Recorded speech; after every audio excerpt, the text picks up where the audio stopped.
సికింద్రాబాద్ మహంకాళి అమ్మవారిని దర్శించుకున్నారు సీఎం రేవంత్ రెడ్డి. ప్రభుత్వం తరపున బోనం సమర్పించారు. ఆలయ అధికారులు సాదరంగా ఆహ్వానించారు. అర్చకులు ఆశీర్వచనం అందించారు. శివసత్తుల సందడి, పోతరాజుల విన్యాసాలు, పలహార బండ్ల ఊరేగింపు, సాంస్కృతిక ప్రదర్శనలతో సికింద్రాబాద్ ఉజ్జయిని మహంకాళి అమ్మవారి బోనాలు అంగరంగ వైభవంగా జరుగుతున్నాయి. జంట నగరాలతో పాటు రాష్ట్రంలో వివిధ జిల్లాల నుండి తరలి వచ్చిన భక్తజనం జై మహంకాళి అంటూ నినదిస్తూ అమ్మవారిని దర్శించుకొని మొక్కులు చెల్లించుకుంటున్నారు. లష్కర్లో బోనాల సందడి ఏర్పడింది. సికింద్రాబాద్ వీధులన్నీ ప్రత్యేక అలంకరణలతో కళకళలాడిపోతున్నాయి. ఇవాళ ఉదయం 4 గంటల నుండే భక్తులు సికింద్రాబాద్ ఉజ్జయిని మహంకాళి అమ్మవారిని దర్శించుకుంటున్నారు. పెద్ద సంఖ్యలో భక్తులు క్యూ లైన్లలో వేచి ఉన్నారు. తెలంగాణ మంత్రి పొన్నం ఇవాళ ఉదయం కుటుంబ సమేతంగా అమ్మవారిని దర్శించుకున్నారు. తెలంగాణలో సమృద్ధిగా వర్షాలు కురవాలని, ప్రజలంతా సుఖ సంతోషాలతో ఉండాలంటూ అమ్మవారిని ప్రార్థించినట్టు మంత్రి పొన్నం ప్రభాకర్ తెలిపారు. రాజ్యసభ ఎంపీ అనిల్ కుమార్ యాదవ్ కూడా కుటుంబ సమేతంగా ఇవాళ ఉదయం అమ్మవారిని దర్శించుకున్నారు.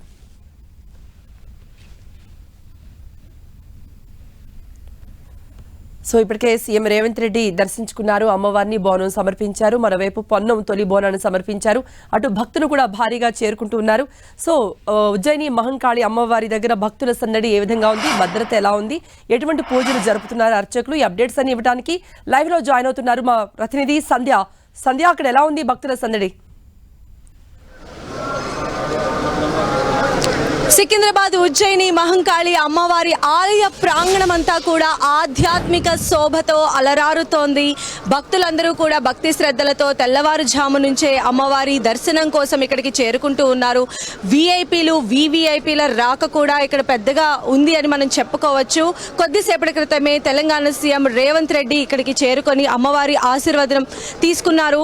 సో మనం చూస్తున్నాము దానం నాగేందర్ ఫ్యామిలీ కూడా ఇక్కడికి వచ్చి అమ్మవారిని దర్శించుకున్నటువంటి పరిస్థితి మనకు కనిపిస్తూ ఉంది. వారితో మాట్లాడే ప్రయత్నం కూడా చేద్దాము. సార్ నమస్తే సార్, అమ్మవారి లష్కర్ బోనాలు ఈ సంవత్సరం మీకు ఎలా అనిపిస్తుంది? సార్ ప్రతిసారి ఎలా జరుగుతాయి, ఈసారి కూడా అంగరంగ వైభవంగా ముఖ్యమంత్రి గారి ఆదేశాల మేరకు ఈ రోజు మీరు చూస్తా ఉన్నారు. భక్తులకు ఎలాంటి అసౌకర్యం కలగకుండా ఏర్పాట్ల విషయంలో ముఖ్యమంత్రి గారు తీసుకున్నటువంటి శ్రద్ధ కానీ, పోలీస్ డిపార్ట్మెంట్, R&B, మున్సిపల్, మిగతా అన్ని ఎండోమెంట్ డిపార్ట్మెంటు వాళ్ళందరి ఆధ్వర్యంలో ఇంత బ్రహ్మాండంగా జరగడం జరిగింది.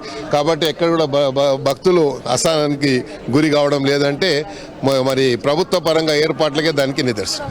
అయితే ఈసారి దశాబ్ది ఉత్సవాల్లో భాగంగా ప్రతి కార్యక్రమాన్ని కూడా గవర్నమెంట్ చాలా ప్రెస్టీజియస్ గా తీసుకుంది. ఎందుకంటే ఎప్పుడే కానీ ఇట్లాంటి ఉత్సవాలు జరిగినప్పుడు, ఎందుకంటే సెంటిమెంట్ తో కూడుకున్నటువంటి పండుగలు కాబట్టి వచ్చేటువంటి వారికి ఎలాంటి అసౌకర్యం కలగొద్దని ప్రతి భక్తుడు అమ్మవారి దర్శనం చేసుకొని అమ్మవారి ఆశీస్సులు తీసుకోవాలనేది ప్రభుత్వం యొక్క ప్రధానమైనటువంటి లక్ష్యం. అందులో భాగంగానే ఈరోజు దశాబ్ది ఉత్సవాలు అంటే 200 సంవత్సరాలు పూర్తి చేసుకుంటున్న ఈ తరుణంలో అన్ని ఏర్పాట్లు ప్రభుత్వమే దగ్గరుండి ఏర్పాటు చేయడం అనేది సంతోషదాయకం. Thank you so much. So మనం వింటూ ఉన్నాము, మొత్తం అన్ని కూడా పకడ్బందీ ఏర్పాట్లు చేయడం జరిగింది. 6 ప్రత్యేక క్యూ లైన్లు ఏర్పాటు చేశారు. విఐపీలకు ప్రత్యేకమైనటువంటి క్యూ లైన్లతో పాటు సాధారణ భక్తులు అమ్మవారిని దర్శించుకోవడానికి వచ్చేటువంటి భక్తులకు కూడా ప్రత్యేకమైనటువంటి క్యూ లైన్లు ఏర్పాటు చేశారు. బోనం ఎత్తుకొని వచ్చేటువంటి వారికి కూడా ప్రత్యేకమైనటువంటి క్యూ లైన్లు ఉన్నాయి. అదేవిధంగా వికలాంగులు ఎవరైతే వచ్చినట్లయితే వాళ్ళని అమ్మవారి దర్శనానికి తీసుకువెళ్ళడానికి వీల్ చైర్ లాంటివి కూడా వాళ్ళు ప్రొవైడ్ చేసినటువంటి పరిస్థితి కనిపిస్తుంది. అలానే ఇక్కడ శివసత్తులు వారందరూ కూడా వచ్చి బోనాన్ని సమర్పిస్తూ ఉంటారు. కాబట్టి వారికి ఒక ప్రత్యేకమైనటువంటి టైమ్స్ ని ఈసారి ఏర్పాటు చేశారు. ఎలాంటి అవాంఛనీయ ఘటనలు తావు లేకుండా పటిష్టమైనటువంటి పోలీసు బందోబస్తు మధ్య అన్ని ఏర్పాట్లు కూడా చేశారని చెప్పొచ్చు. కృప మొత్తం 1500 మంది పోలీసులు ఇక్కడ పహారా కాస్తూ ఉన్నారు. 100 సీసీ కెమెరాలను కూడా ఇక్కడ ఏర్పాటు చేశారు. నిత్యం కూడా ఇక్కడ మొత్తం అన్ని ఏర్పాట్లతో కూడినటువంటి అమ్మవారి దర్శనానికి అయితే ఏర్పాట్లు జరిగాయని మనం చెప్పవచ్చు. ఉజ్జయిని మహంకాళి దేవస్థానం మొత్తం కూడా అంగరంగ వైభవంగా దేదీప్యమానంగా పూల తోరణాలతో ఎంతో ఆహ్లాదకరంగా ఆధ్యాత్మికంగా ఈ పరిసర ప్రాంతాలన్నీ కూడా కనిపిస్తున్నాయి. ఈ ఆధ్యాత్మిక శోభ మోండా మార్కెట్ దగ్గర నుంచి ఉజ్జయిని మహంకాళి ఆలయం వరకు కూడా ఈ ఆధ్యాత్మిక శోభ కనిపిస్తూ ఉంది.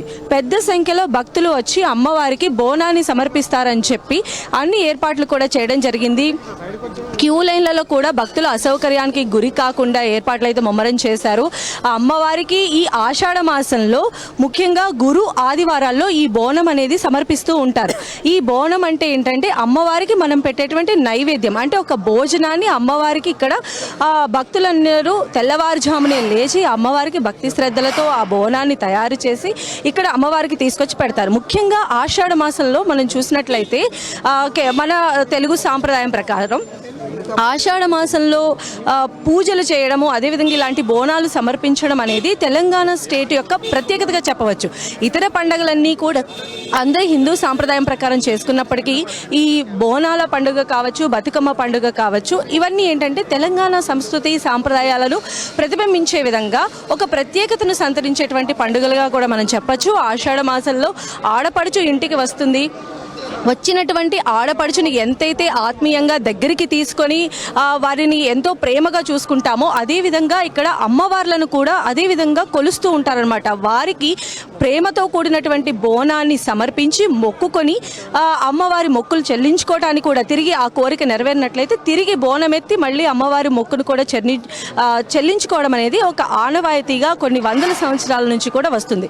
అయితే మనం చూసినట్లయితే అష్టాదశ శక్తి పీఠాలలో 9వది అయినటువంటి మధ్యప్రదేశ్లో ఉన్న ఉజ్జయిని మహంకాళి ఇక్కడ కొలువు తీరడం ఏంటి అనే దానికి సంబంధించి కూడా ఒక చరిత్ర పురాణం అనేది ఉంది. 1813లో ఇక్కడ ఉన్నటువంటి పోలీస్ అధికారి సూరటి అప్పన్న అనే ఆయన ఆ టైంలో ఇక్కడ కలరా విజృంభించింది. అయితే ఆ టైంలో ఆయన ఉజ్జయినికి పోస్టింగ్కి వెళ్ళడం జరిగింది. సో అక్కడ ఉన్నటువంటి అష్టాదశ శక్తి పీఠాల్లో ఒకటి 9వది అయినటువంటి ఉజ్జయిని మహంకాళి అమ్మవారిని ఆయన వేడుకున్నారు. ఆ తర్వాత ఇక్కడికి వచ్చిన తర్వాత ఈ కలరా వ్యాధి కనుక నయమైపోతే అక్కడ అమ్మవారిని ఇక్కడ ప్రతిష్ఠిస్తానని ఆయన మొక్కుకున్నారు.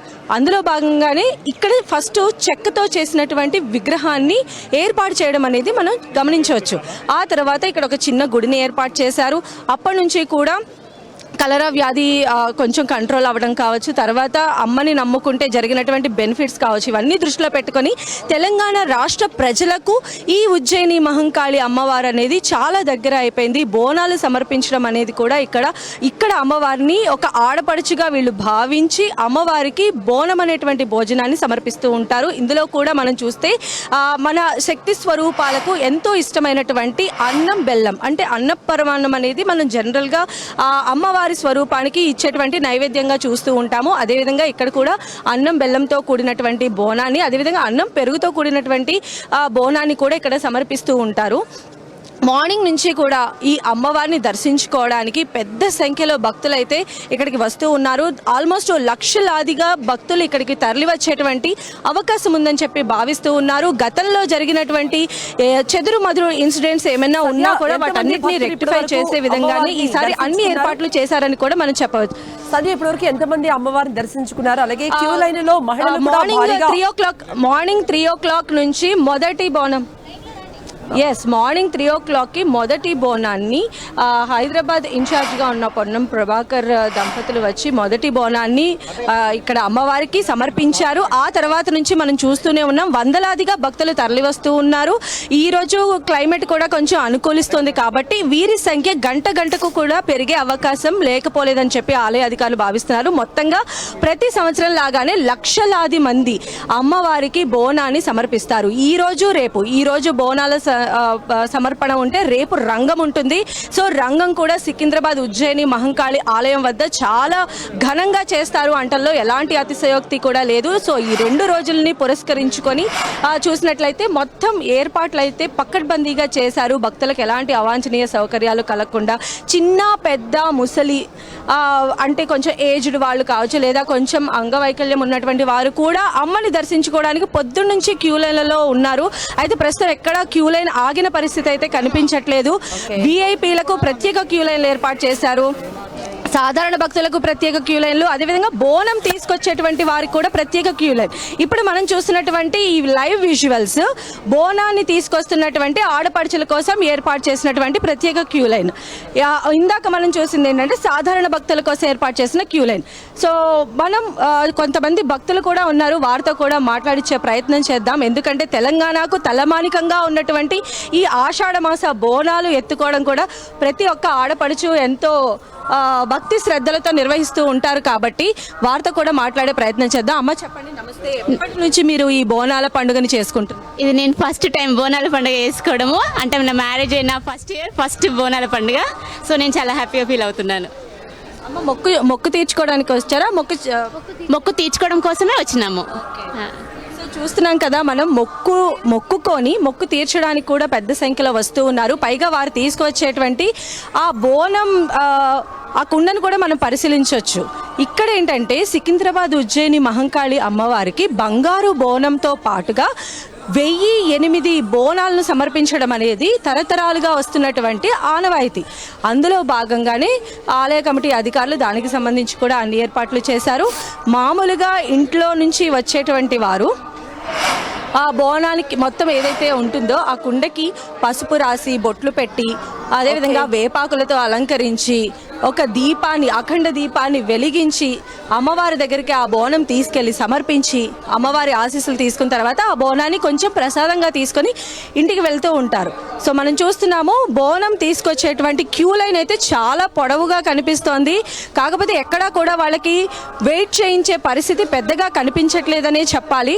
అమ్మవారి దర్శనం అయితే కంప్లీట్గా వాళ్ళు చేసుకొని మనస్ఫూర్తిగా ఇంటికి వెళ్లే విధంగానే ఇక్కడ ఏర్పాట్లు అయితే చేశారు కృప. సో అది మొత్తంగా ఇక్కడైతే గంటకు కూడా భక్తుల తాకిడి మరింత పెరిగే అవకాశం ఉంది. కొద్దిసేపటి క్రితమే సీఎం రేవంత్ రెడ్డి కూడా వచ్చి దర్శనం చేసుకున్నారు. కేంద్ర మంత్రి కిషన్ రెడ్డి కూడా దర్శనం చేసుకున్నారు. దానం నాగేందర్, పొన్నం ప్రభాకర్, ఇలా ప్రతి ఒక్కరూ కూడా దర్శనం చేసుకున్నారు. సో ఏర్పాట్లు అయితే భక్తులు ప్రస్తుతానికైతే చాలా ఆనందం వ్యక్తం చేస్తున్నటువంటి పరిస్థితి అయితే కనిపిస్తోంది. ఓకే సంధ్య, మరిన్ని అప్డేట్స్ కోసం మళ్ళీ మిమ్మల్ని కాంటాక్ట్ చేస్తాం. సో లష్కర్ బోనాల సందడి చూసాం, భక్తులు భారీగా తరలిస్తున్నారు. బోనాలు ఘటాలతో వాళ్ళంతా కూడా తరలిస్తున్నారు. విడివిడిగా క్యూ లైన్లు ఏర్పాటు చేయడంతో అందరూ సౌకర్యవంతంగా లోపలకు అమ్మవారి దగ్గరికి వెళ్లి అమ్మవారికి ఆ బోనాన్ని సమర్పిస్తున్నారు.